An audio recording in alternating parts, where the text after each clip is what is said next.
Alright, this is Colton's redonkulous computer build. First we start with our Sniper Black Edition case with 11D100 buttons.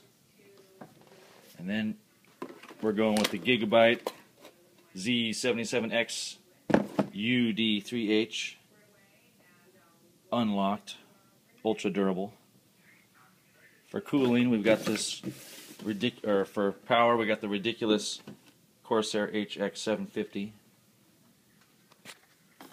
Video card, we got a EVGA NVIDIA GTX 680.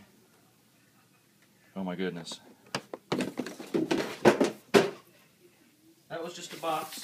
For cooling the CPU, we've got the Corsair H60 Hydro Cooler. We're going into an Intel i5 rather. Got a Lite-On 12X Blu-ray drive, a 2TB Barracuda hard drive, a 64GB solid-state ADATA for the main drive, Windows 7 Premium,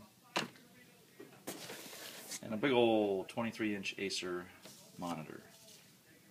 Alright, we're going to put it together now.